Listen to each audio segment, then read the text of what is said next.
All right, so on Friday we talked kind of quickly about Newton's first law, okay, and we explained how Newton's first law is really, really important in terms of application, okay, especially for like safety devices and things like that. The good news for Newton's first law is there's virtually no math.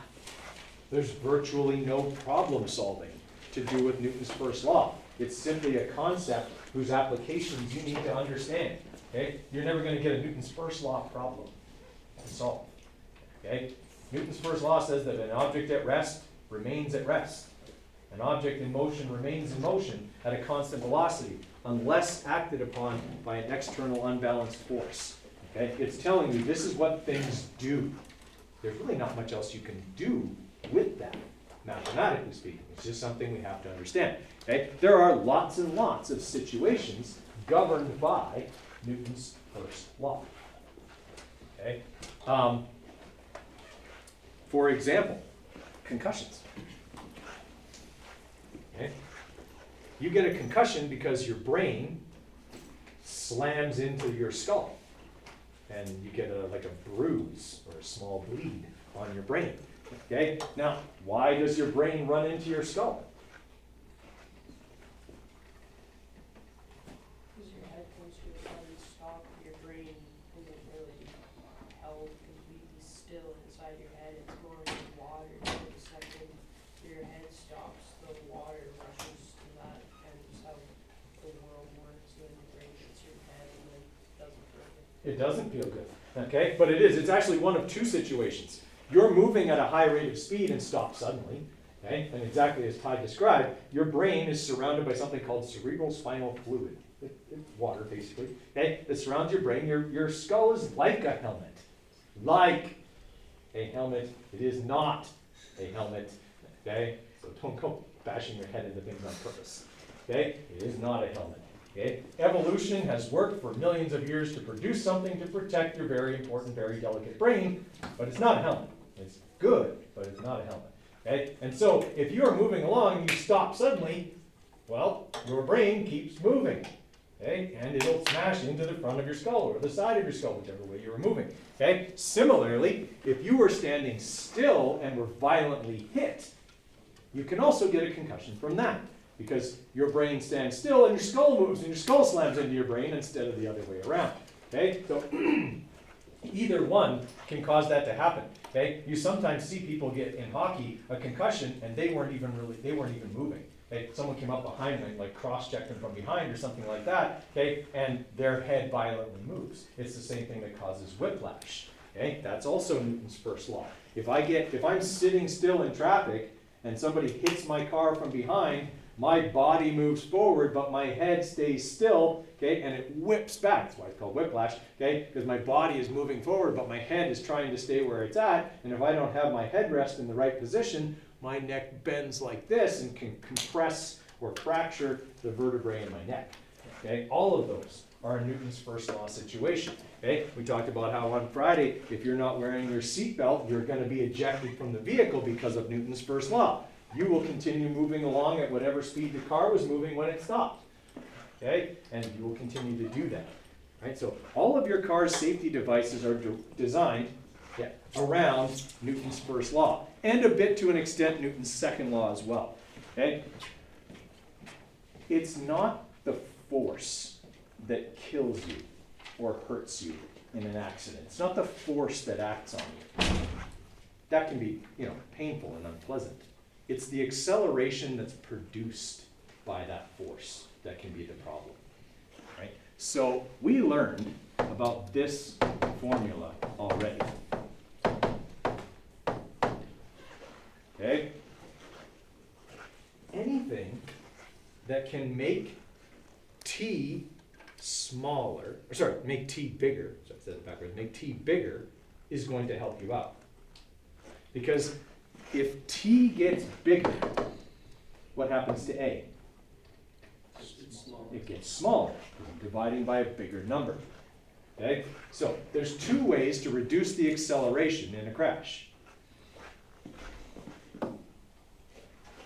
Change how much the speed changes by. Brakes are good for that. Okay?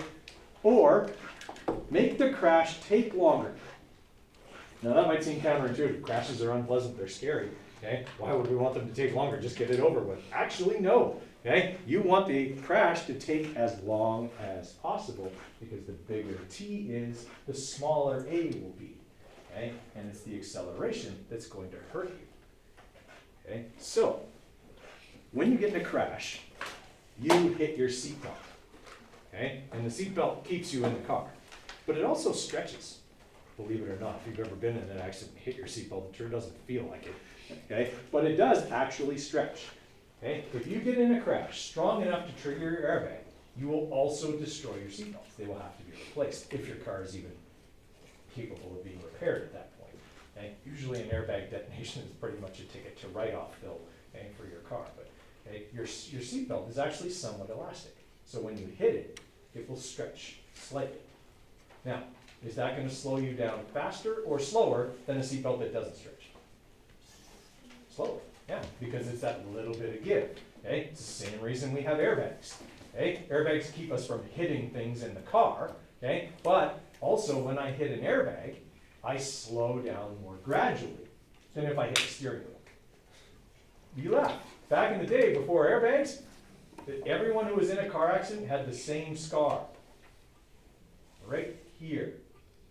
Right on their hairline. Okay? Because they would get in a crash, and before like chest straps as well, like just a 2-point harness, a lap belt, okay, you'd go forward and hit the steering wheel. Steering wheels, hard. Okay, back in the day, they were hard, they were rigid, they were metal encased in wood often, okay, and or in plastic. Okay, so you'd hit them and it would peel your scalp back. So everyone would have the same scar, okay, right here at the hairline, okay, because that's where they would put the steering wheel. So they said, you know, the safety people are like, okay, steering wheel hard, scalp getting peeled back bad. What can we do to fix that? So they made steering wheels collapsible. Okay, now.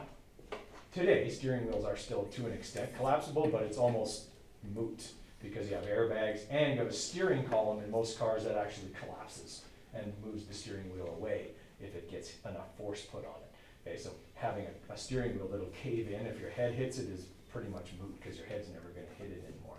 Okay? But they did back in the late 70s, early 80s, before airbags were big, make steering wheels so that they would collapse. Unfortunately, this also meant that people who had extreme road rage often had steering wheels that were shaped not in a circular way, but like this.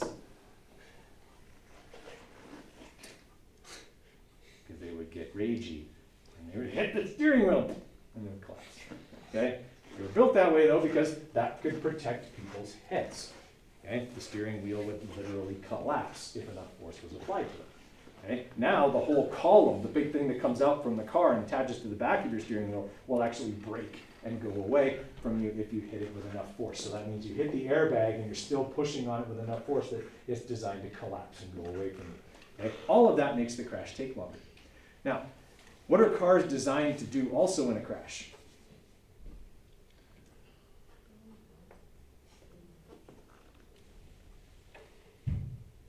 They're designed to crumple like a pop can. Okay? They're designed to sacrifice themselves to save you. Okay? All cars are designed with what are called crumple zones, areas of the car that can basically just crumple in a crash. Now, if they crumple, then they change shape, and that takes longer than if the car is rigid and just comes to a stop. Okay? Old cars were built like tanks, and lots of people are like, oh yeah, old cars, they were built like tanks, that was great. No, it wasn't. It was really, really bad. Okay? If a car didn't change its shape and crumple, you stopped a lot faster. Okay? Because it didn't take that extra time for it to slow down and come to a stop because it was changing its shape to save your life. Okay? So, if you're talking about a car accident, what ends the time? What would be the end of the time? When you finally stop. Okay. Yeah. Now, the other part of this is that mass plays a factor. Okay? Like, I often ask this, I didn't ask it today, but I often ask, what's the most important safety feature in your car? And people say seat belts, airbags, brakes, and absolutely, all of those things are important. But there's one thing that will always save your life if you have it.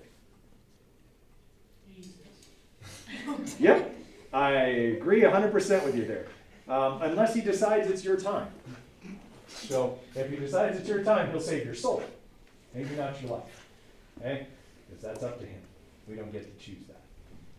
The most important thing, if you have it, is mass.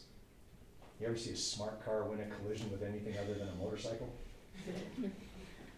Because it doesn't have any mass. Okay? Mass matters.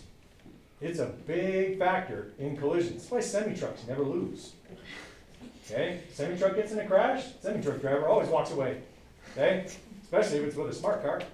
Okay? Or a little Fiat or something like that. Okay, sorry, if you drive something small, you don't have mass. Mass is important. Okay? Because mass is a direct measure of your inertia. That's Newton's first law. Okay? You have this mass, you have more of it, you are less likely to change your velocity. Okay? So in every crash, there's a winner and a loser. Make no mistake. Okay? In every crash, there is a winner and a loser. There's very rarely a tie. Okay? What if they both die? Maybe they both died winners. But either way, there's always a winner and a loser. By that I mean one object is going to continue moving in the direction it was moving, and the other is going to change directions. Okay? If you change directions, what does that mean about this number? Maybe, let's say it's a semi-truck and a smart car.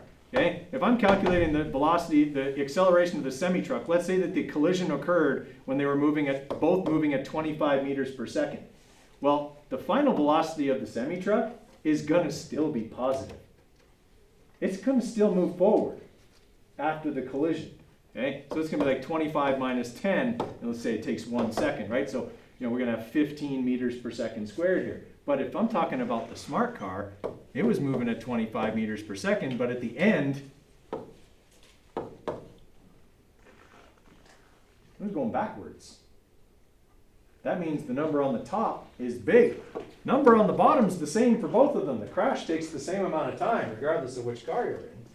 Okay? But if your change in velocity is bigger, you're the loser.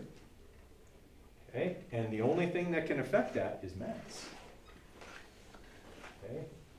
So, the bigger your vehicle, the generally, the safer you are going to be in a collision, because you have more mass. That's why I choose to drive a pickup truck. Okay? I've been in an accident. Okay? Well, I hate to admit I've been in a few. Okay? And one of them was my fault. Okay? If you have two cars of equal mass going at the same speed, they just Then there's a don't tie. stop. Yes, then there's a tie. But I mean, you got to factor in, they have to be like perfectly head on. It would have to be in a lab, right, for that to be true. Okay? There's always some little thing that's going to change that. And then it would be that the object moving faster would win. Not that you should speed up if you see a crash. That's not the right thing to do. Okay? Brakes are definitely the better option there. But mass matters. Okay? I had a lady who turned left in front of me when we had a Ford Expedition at the time, so big SUV, big heavy thing. Okay? And she turned left in front of us in like a little Ford Focus. Okay? So the small four-door like hatchbacky thing. Okay? I don't know how she didn't see the giant SUV bearing down on her in the intersection where her light was red, but whatever. She turned in front of us. Okay? Well, I was going 60, and when I hit her, I drove her through the intersection and into, like, past the intersection in our lane, okay, before both vehicles came to a stop. Her airbags deployed, her car changed directions, and was a total write-off. My airbags did not deploy. I had to replace the driver's side fender well and headlight assembly. That was it. Because I won. I'm very competitive, okay? And I won because I was bigger, okay? I mean, I was also moving faster because I was going straight. She was turning, but mass was the biggest factor there. I had way more of it, okay? My mass was so sufficient, in fact, that my acceleration was very low. Okay? Most of my acceleration was not from me hitting her, it was from me hitting the brakes, okay? Which is not going to set off your airbag, thankfully. Okay? You're going to want to hit your brakes to set off your airbag. Okay? But our acceleration was not enough to trigger the accelerometer to detonate the airbags. Were you mad? Okay? Was I mad? Yeah. Hell yeah. Yeah, I had my kids and the dog and my wife all in the car. Like, it was awful. Okay, and luckily everybody was okay. Even she was okay. Who's being responsible? What's that? Who's being responsible? Her. She ran a red light. Turned left in front of an oncoming traffic who had the right of way. Vindication and victory. Say it's all good. Well, forget about that time I rear-ended the guy who, for some reason, didn't go. You gotta tell us this story. Right turn lane. No reason to not go. He started going. I turned to see if it was safe. It was safe. I pressed the gas. He stopped. I ran into him. It's a great tip. My fault. From behind. Always the person from behind's fault. My fault. What if you just put it in reverse and just backed into someone at a red light? No, that would be the person in motion, I guess. Yeah, in that case, there's not much you can But do then there. what if you lied to your insurance company and said that they rear-ended you? There's witnesses. Yeah. That's why. With dash cams now, it's Yeah. pretty hard to, The other person who did that in the parking lot to us, they just backed right into my truck. It's like, it's big. How do you not see it? Whatever. I know how you don't see it. Drives me insane. Okay. All right, so inertia is related to mass. That's what we've been harping on here. Mass is important. Mass matters. Mass makes you a winner. Okay? Look at sumo wrestlers. Okay? No, I'm not kidding. Right? I mean, in sumo wrestling, you win by pushing the other person out of the ring. You ever see a small sumo wrestler? Are there any skinny sumo wrestlers? Because they would lose all the time. Mass matters. If you're bigger, you're harder to push around. Okay? It's the same in football. Okay? There are not many successful skinny linemen. Okay? Most of them are bigger because they're harder to push around. Their job is to push people around and block, and that's better suited to a big person. Okay?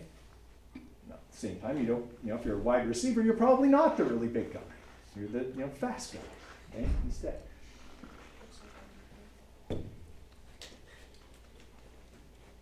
Okay, so we got to define force, because force is going to be like a huge thing in this unit. We don't mean the force, okay? We're talking force here, okay? A force is a pull or a push. Okay, so anytime something is pulled or pushed, a force is being exerted on it. Most of the forces that we're going to deal with in this course are what we call contact forces. That means you have to be in either direct or indirect contact with the object in order to exert that force. Direct contact would be, I put my hands on it and I push, or I put my hands on it and I pull. That's direct contact. Okay? Indirect contact would be, I tie a rope to it and I pull. You ever pushed on a rope? No. No. That was my high school physics teacher's claim to fame. Mr. Hill's first law of physics: you can't push on a rope. Smart. You can't. I did find a corollary though. Okay? If I roll up the rope and I put it against the object, I can push with the rope, but not on the rope. Okay? Because if you push on the rope, what happens? It just goes slack. You can't exert a force by pushing on a rope. Okay? So you can only pull it with a rope, but it's an indirect force. I'm not directly in contact with the object if I'm using a rope or a cable or something like that. Okay? But I am indirectly still pulling through the tension that is in that rope. Okay? All right, now, the other thing we have to know about force is that it is a vector quantity. Okay? So we would treat it like displacement, velocity, and acceleration. We would add it tail to head. We would do all the finding the x's and y's when we get to that part. Okay? So, for example, if we're pulling a car with a tow truck, okay, the car is usually angled slightly behind the truck, okay, which means the tension in the tow cable has both a horizontal component and a vertical component. Now, if the car is being towed horizontally along the road, does the car move vertically? It doesn't. Because the vertical component of this tension is offsetting What force? Gravity. Okay, so this goes back to Newton's first law then. Since there's no net or unbalanced force vertically, the object doesn't move vertically. Okay? Now, there is an unbalanced force horizontally. The horizontal component of the cable pulling the car forward. So the car accelerates forward.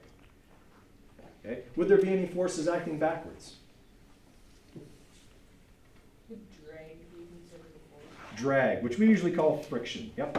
Okay, there'd be a force of friction, but if the car is accelerating forwards, then the force forwards is greater than the force of friction. And there is then a net or unbalanced force in the forward direction. Okay, does that sort of make sense? Okay. In the second diagram there, you can see that we've got a projectile. The reason the projectile follows that arc is because gravity is constantly pulling on it, right? And there's no force offsetting it. So the object does this. Okay?